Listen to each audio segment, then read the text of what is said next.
est vraiment reconnaissant, elle est venue de Lyon, elle est venue spécialement, on a bravé les problèmes de grève hier, et elle est venue spécialement parce qu'on l'a invitée, puis elle avait envie de vous partager un petit peu ce que Jésus a fait dans sa vie. Oui. Alors Noémie, on est vraiment content de t'accueillir, on va applaudir avant qu'elle vienne. On est vraiment content de t'accueillir, que tu nous partages un petit peu ton témoignage et que le Seigneur te bénisse. Et je le laisse là? Oui, voilà, s'il te plaît. Elle nous parlera un petit peu de ça après. Ok, trop bien. Bah, bonjour tout le monde. J'espère que vous allez bien. Ok, je m'appelle Noémie Suzanne. Elle m'a bien introduite, Anne. J'ai 23 ans. Je viens de Lyon.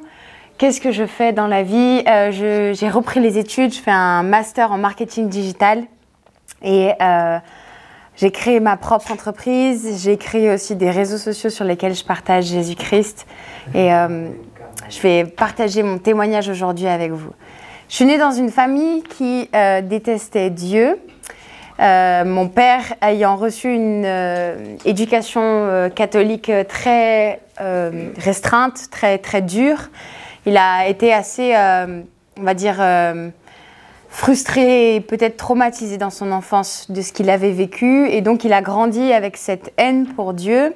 Et ma mère était plutôt désintéressée de toutes ces choses. Donc, j'ai grandi dans ce climat où, chez moi, si on parlait de Dieu, c'était pour se moquer des religions, se moquer des personnes qui croyaient en Dieu. Et comme je suis quelqu'un qui cherche beaucoup à comprendre les choses, j'avais besoin de plus. Et donc pour ça, j'ai commencé à chercher dans la science et j'ai essayé de comprendre d'où on venait, comment on avait été créé, comment l'univers avait été créé, etc. Et la science, elle vous apporte des réponses très concrètes, des réponses finalement qui peuvent vous suffire quand vous voulez juste qu'on vous dise « Ok, vous avez été créé de cette manière, comme ça, et puis on a trouvé ça et c'est comme ça, point ». Alors, moi, je me suis contentée de ça et j'aimais beaucoup l'astronomie, comprendre vraiment tout ce qui est très cartésien. Mais parallèlement, ayant grandi dans un foyer qui détestait plutôt Dieu et la religion et toute forme de croyance, je me battais tous les jours pour faire perdre la foi aux chrétiens, aux croyants, que vous soyez musulmans, chrétiens, juifs. Pour moi, vous deviez arrêter de croire en Dieu, arrêter de vivre votre foi parce que c'était une hérésie, c'était un mensonge. Et dit comme ça, on ne s'en rend pas bien compte, mais j'avais souvent des débats avec des croyants parce que je voulais absolument leur prouver par les faits concrets que j'avais que Dieu n'existait pas et que ce en quoi ils croyaient, c'était soit inculqué par la famille, par l'éducation ou par une fausse croyance. J'ai grandi donc comme ça et pour vous dire vraiment, si vous étiez croyant, vous ne pouviez pas être mon ami. C'était pas possible, on n'avait rien à partager ensemble. C'est impossible. Je vous aime pas, vous êtes chrétien, vous êtes croyant, c'est pas possible. On peut pas être ensemble. Comme Saul de Tarse. Exactement, mon histoire c'est comme Saul dans la Bible. En 2014, j'ai rencontré un garçon. Lui, il était né d'une famille chrétienne, il était chrétien à sa manière, avec ses défis. Et en fait, on est tombés amoureux, on était ensemble et pendant un an, Dieu a touché mon cœur, a travaillé mon cœur au travers de ce garçon. Parce que je détestais toujours autant Dieu, je détestais les religions. D'ailleurs, ça créait beaucoup de conflits et de choses étranges entre nous parce que moi, je voulais éduquer mes enfants selon la science et selon les choses concrètes et lui, il voulait l'éduquer selon la foi.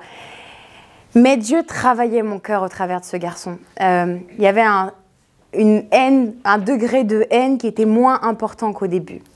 Et en 2015, en novembre 2015, je suis tombée enceinte de ce garçon et j'avais 17 ans et pour moi, je ne voulais pas garder cet enfant, donc je voulais faire un avortement. J'ai fait les démarches, je suis allée au planning familial et en fait, même si j'étais pas chrétienne, même si j'étais pas croyante, j'allais enlever la vie, j'allais tuer un être pour moi.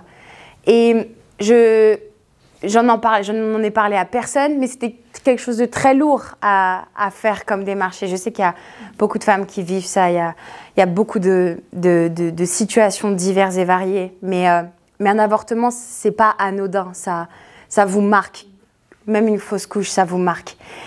Et alors que j'étais prête, donc on a fait les examens, tout allait bien, il n'y avait rien qui clochait. Un jour, un matin, je me suis levée comme ça et je suis allée en cours. J'étais à l'école, donc j'avais 17 ans. Et j'ai pas parlé, mais j'ai juste un peu traditionnellement levé les mains.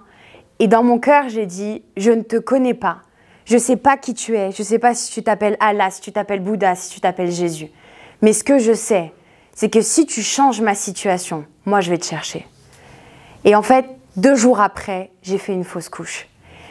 Et quand j'ai fait cette fausse couche, j'ai vu la réponse de Dieu à ma prière. Quand je suis allée au planning familial, les médecins devaient vérifier que j'étais bien en train de faire une fausse couche. Je me suis assise sur une chaise et je me rappelle d'avoir senti les bras de Dieu m'entourer et une chaleur qui montait, quelque chose d'indescriptible.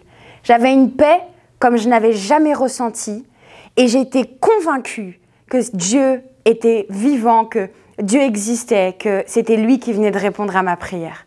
Pourtant, j'étais très opposée à tout ça. Mais j'ai tellement ressenti quelque chose physiquement que je ne pouvais pas le nier. La particularité de mon témoignage, c'est qu'elle est attachée à un enfant, à cette fausse couche.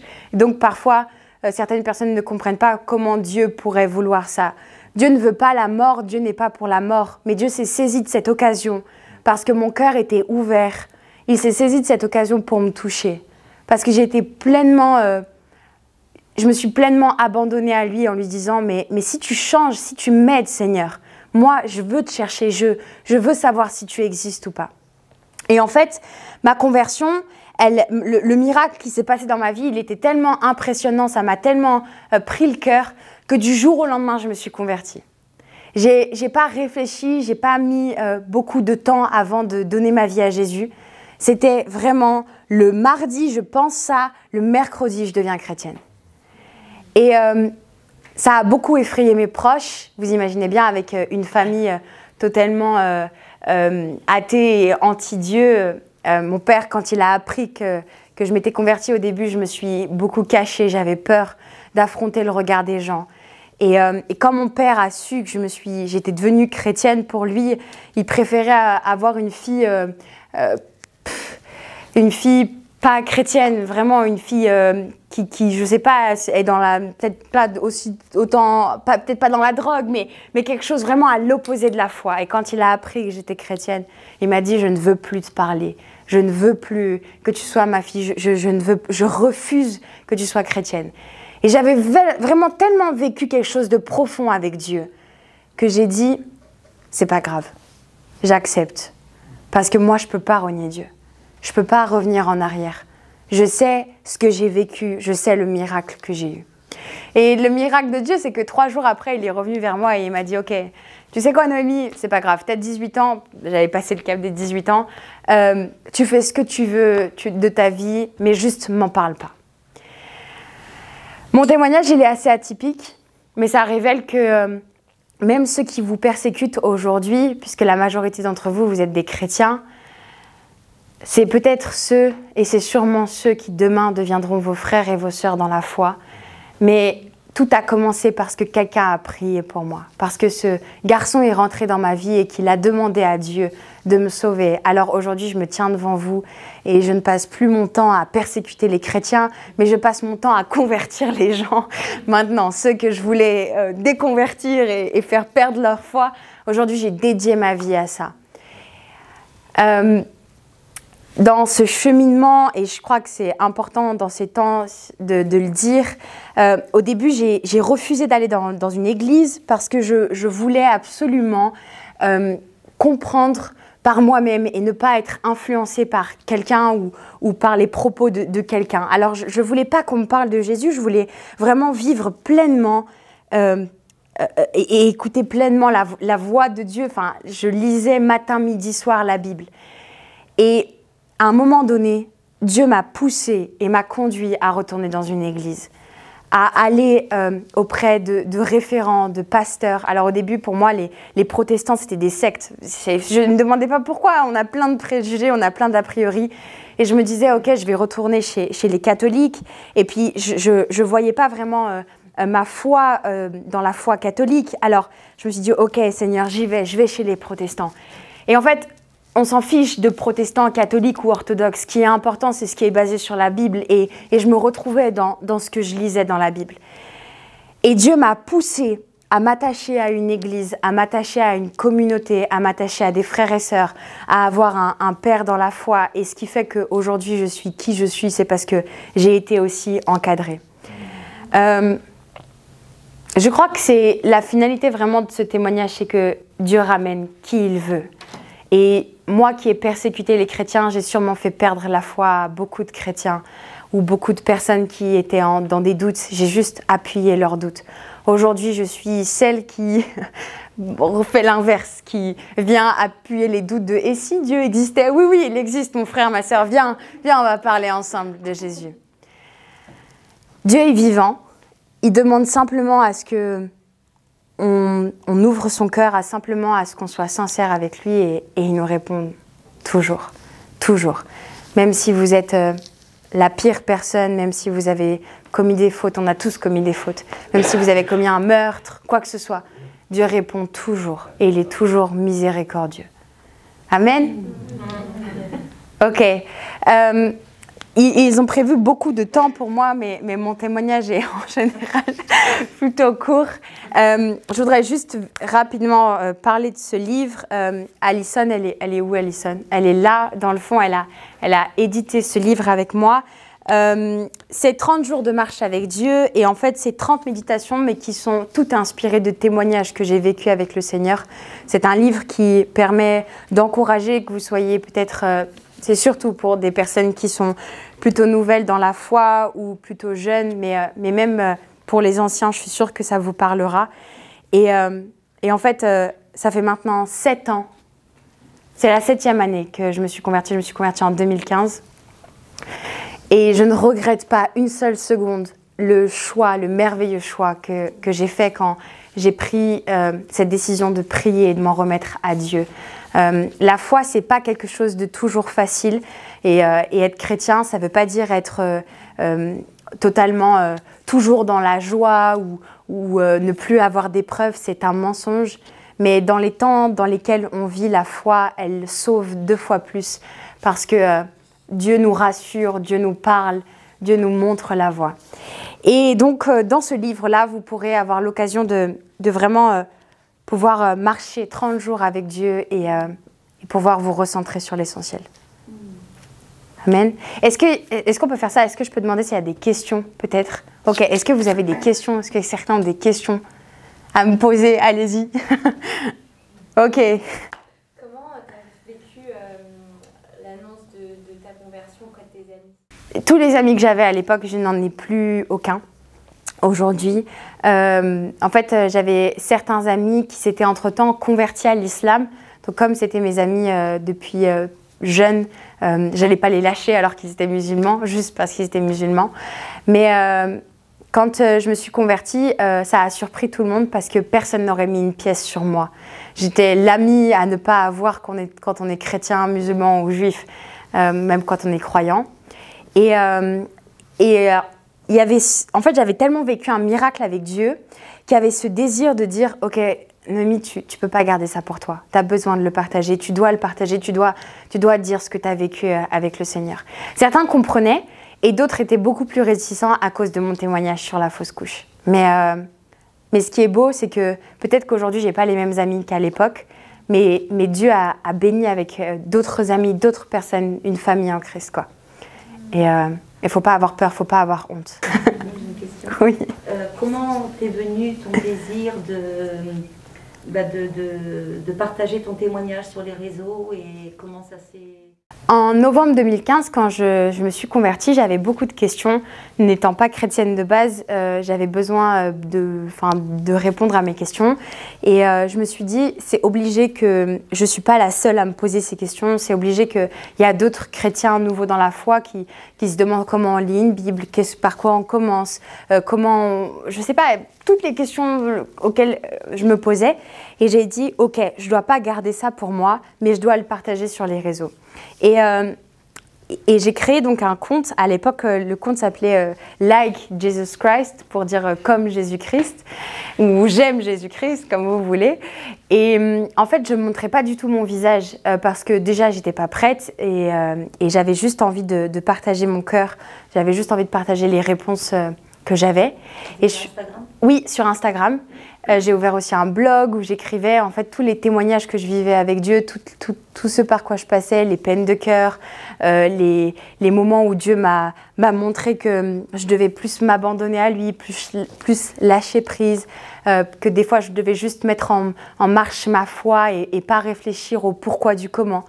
Et après, en 2019, j'ai eu à cœur de créer une chaîne YouTube dans laquelle je pouvais réaliser et faire des vidéos témoignages de ce que je vivais avec Dieu et aller plus loin dans ces questions que je me posais et les réponses que j'avais. Et c'est comme ça que depuis 2019, on connaît un peu plus Sœur Co, comme tu as dit. Mais voilà, les défis, c'est que nous sommes dans une génération qui a de plus en plus de mal à concevoir la foi comme la Bible nous l'enseigne. On est beaucoup dans les foi un peu plus avec les énergies, le bouddhisme, etc. Et donc du coup, aujourd'hui, peut-être que c'est ça le plus gros défi, c'est de comment annoncer Jésus-Christ, celui qui est mort pour nous à la croix, celui qui est mort pour nos péchés, celui qui est l'ami fidèle, le bon berger, le prophète par excellence. Mais je me rappelle toujours d'où je viens. Je sais toujours d'où Dieu m'a tiré. Et s'il m'a touché moi, alors il peut toucher tout le monde. Et comment tu t'organises par rapport à cette envie de partager? Est-ce que tu te dis, ben, voilà, je vais publier une fois dans la semaine ce que je vis cette semaine, ou c'est par rapport aux questions que les jeunes te posent, ou parce que bon, par la grâce de Dieu et par ton travail, tu as quand même réussi à bâtir une belle communauté, que tu vas me donner un petit peu, tu m'as dit. Hein. Mais je veux dire... Comment ça se passe dans ton quotidien pour ça? Et comment tu vis cette façon de partager avec... Je crois que ça, c'est pas que moi, mais chaque chrétien devrait prendre tous les jours un temps avec le Seigneur et demander à Dieu les besoins des autres. Et en fait, j'ai 23 ans et j'identifie à peu près ce dont cette génération a besoin et comment elle peut être touchée.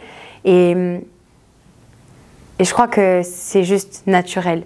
Tu vois, tout à l'heure, tu ne savais pas comment me définir. Mais en fait, j'aime beaucoup prendre cet exemple. Billy Graham, c'était un grand évangéliste qui a marqué sa génération. Il était populaire parce qu'en fait, il a démocratisé le fait de faire de l'évangélisation à la télé.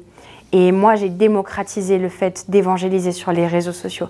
Là où en 2020, ça paraît normal d'avoir des églises, des comptes chrétiens sur les réseaux, en 2015, c'était pas le cas. Et quand j'ai commencé tout ça, on m'a un peu regardé en mode « c'est bizarre ce que tu fais, c'est quoi ton ministère exactement, qui tu es toi ?» Et en fait, j'utilise juste les moyens d'aujourd'hui comme... Lorsque Luther ou les grands réformateurs ont utilisé l'imprimerie, bah moi j'utilise les réseaux sociaux pour partager la bonne nouvelle, pour partager l'évangile. Il n'y a rien de plus, rien de moins. J'ai juste saisi un outil de ce siècle-là pour annoncer Jésus en fait. Voilà. Oui. Comment tu pourrais utiliser tes compétences en marketing digital pour que ça explose en fait ces témoignages à travers la francophonie? Alors, je les utilise déjà et c'est bien ce que vous dites. J'aime bien, Dieu il nous donne de l'intelligence et donc du coup, on peut allier l'intelligence à la foi. Et en fait, c'est tout un univers qu'il faut créer, tout un... On pourrait en parler encore plus en profondeur, mais dans ce que je fais, j'utilise déjà le marketing et ce que j'apprends à l'école pour impacter encore plus et donner envie encore plus aux gens de regarder ces vidéos ou le contenu que je poste. Mais là où il faut faire attention, c'est de ne pas s'orgueillir et de toujours remettre ça entre les mains du Seigneur. Même si on a des techniques pour pouvoir être plus impactant, et ben en fait, c'est juste Dieu qui fait, on est juste ses serviteurs, quoi.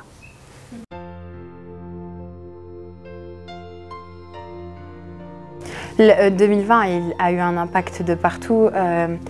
Je vois beaucoup plus de personnes qui sont dans la détresse et dans la peur, la tristesse.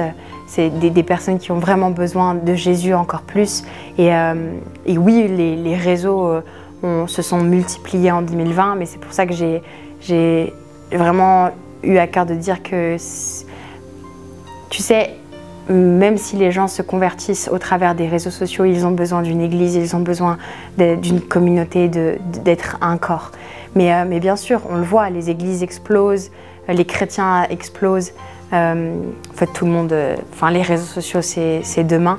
Mais il faut faire attention à ce que ces réseaux sociaux ne deviennent pas un substitut de relations, mais que ces réseaux sociaux soient juste un outil pour créer des relations dans la vraie vie, quoi.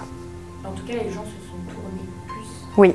vers... Il y a eu énormément de conversions. Dieu a fait des choses incroyables pendant le coronavirus. Il y a eu les deux choses. Il y a eu ceux qui se sont totalement rapprochés de la foi et qui ont découvert ou redécouvert Jésus. Et il y a ceux qui se sont totalement éloignés de la foi. Et c'est justement tous ceux qui sont éloignés qu'il faut qu'on aille chercher. Mais oui, il y a vraiment eu un shift, quoi. Voilà. Peut-être que tu es un peu comme une missionnaire sur Internet. Oui, on peut dire. On peut dire une évangéliste des temps modernes, une missionnaire d'Internet. Si vous réunissez tous les réseaux sociaux qui existent, ça peut créer un 6e continent. Il y a 5 continents. Un 6e continent, ouais. Tellement qu'il y a de monde, il y a des milliards et des millions, voire des milliards d'utilisateurs. Et ce qui est bien, c'est que on peut toucher tout le monde. Si vous savez parler anglais, encore plus. Voilà. Tu peux nous dire peut-être un ou deux témoignages de résultats, par exemple des gens qui t'ont écrit ou qui ont, au travers de ce ministère, qui ont expérimenté quelque chose qui a transformé, chamboulé leur vie, peut-être. Est-ce que tu as quelque chose par rapport à ta relation, parce que tu ne peux pas répondre aux 200 000, je ne sais pas combien ils sont, mais est-ce qu'il y a quelque chose qui t'a marqué particulièrement? Alors, il n'y a pas quelque chose qui m'a marqué plus particulièrement. Il y a des vidéos qui ont plus été bénéfiques que d'autres et qui ont plus touché les cœurs que d'autres.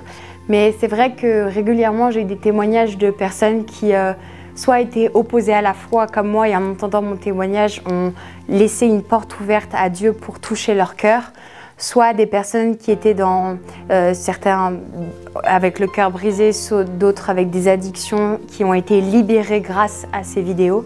Et oui, j'ai des témoignages tous les jours de personnes qui se convertissent grâce à ce ministère-là. Et c'est super encourageant, mais en fait, on est tous capables à notre échelle de le faire, quoi. J'ai rien de plus que les autres. J'aime beaucoup le dire parce que souvent on me présente, on dit oui, elle a beaucoup d'abonnés, etc. Mais en fait, j'ai rien de plus que vous. Je me suis juste disposée pour dire Seigneur, utilise-moi comme toi tu le veux, c'est tout. Aujourd'hui, ça c'est mon ministère, mais ça ne veut pas dire que c'est plus important qu'un autre ministère. Et j'aime beaucoup le rappeler parce qu'en fait, j'ai pas plus de valeur que vous. Dieu vous utilise, Dieu vous aime, Dieu a besoin de vous autant que n'importe qui. Et ouais, je suis persuadée que c'est que le début.